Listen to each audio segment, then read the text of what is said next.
Marks लगभग समान आ रहे हैं या अंतर आ रहा है। अगर ऐसा है कि समान आ रहे हैं यानी कि रिलायबिलिटी अच्छी है, और अगर ऐसा है कि स्टार्टिंग के 25 क्वेश्चंस में तो वो बहुत अच्छा कर पा रहा है, पर बाद के 25 क्वेश्चंस में उसने अच्छा नहीं किया, इसका मतलब ये है कि जो हमारा टेस्ट है उसमें पूरा जो टेस्ट 50 क्वेश्चंस का था उसमें रिलायबिलिटी अच्छी नहीं है। केवल स्टार्टिंग के जो क्वेश्चंस हैं हो सकता है वो इजी हो और लास्ट के क्वेश्चंस डिफ़िकल्ट हैं। तो ये एक टेस्ट के जो मेजरमेंट के जो कुछ पॉइंट्स होते हैं उसके अकॉर्डिंग ये हमारा टेस्ट रिलायबल नहीं है।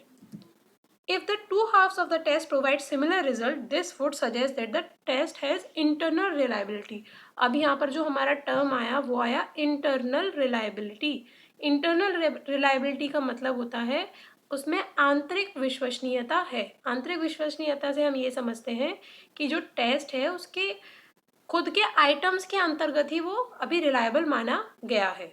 आई होप आपको ये चीज़ समझ में आ गई होगी। कोई डाउट है आप पूछ लीजिए, हम बता देंगे।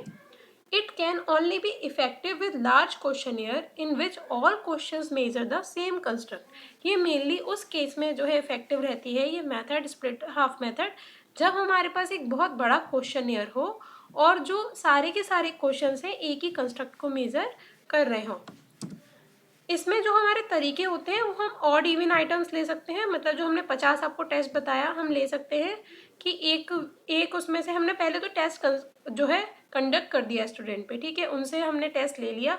अब हम अपने लेवल पर जब इवेल्युएट करें, जब उसे मेज़र करें, तो एक जगह पर हम उन क्वेश्चंस उन आइटम्स का जो है एडिशन कर लें, उसके मार्क्स दे दें जो ऑड नंबर पे हैं, जैसे कि 1 हो गया, 3 हो गया, 5 हो गया, इन सभी को एक जगह पे लिख लें एंड दूसरी जगह पे हम उन आइटम्स को लिख लें जो हमारे क्वेश्चन नंबर 2 है, क्वेश्चन नंबर 4 है, क्वेश्चन नंबर 6 है। इस टाइप के सारे को जो आइटम्स हैं उनके मार्क्स लिख लें और फिर देखें जो इसका टोटल आता है और जो इसका टोटल आता है क्या वो सेम है।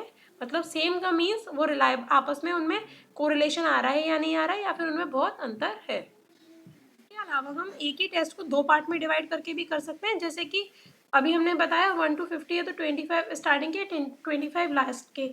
या फिर जैसे अगर हमारे पास 100 क्वेश्चन है तो उसमें से 50 एक टेस्ट में ले लें और 50 दूसरे में। ऐसे 2 पार्ट्स हम उसके बना सकते हैं और भी कई सारे इसके तरीके हैं उसे स्प्लिट करने का एक टेस्ट को। स्प्लिट ऑफ मेथड से रिलायबिलिटी कैलकुलेट करने के हमारे पास जो फॉर्मूले यूज़ करते हैं वो 3 फॉर्मूले हैं। उसमें से फर्स्ट है स्पीयर्समैन ब्राउन फॉर्मूला, ये जो है सबसे ज़्यादा यूज़ किया जाता है। सेकंड है क्रॉनबेक कोफिशिएंट अल्फा, ये उस केस में यूज़ किया जाता है जब हमारे पास जो डेटा है वो रेशियो और इंटरवल पर डिपेंडेंट हो।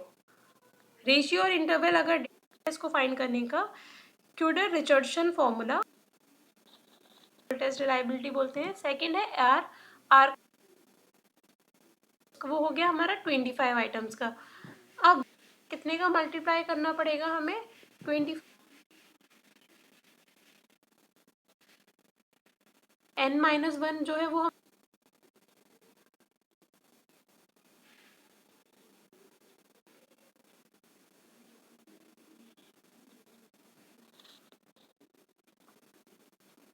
इसलिए आप इन दोनों फॉर्मूले को याद करिए जिससे कि आपको एग्जाम टाइम पे कोई प्रॉब्लम ना हो। अब जो सेकंड है हमारा वो है coder Richardson formula, and you will add those 10 items up. जो फॉर्मूला है वो है alpha equals to n/n-1 into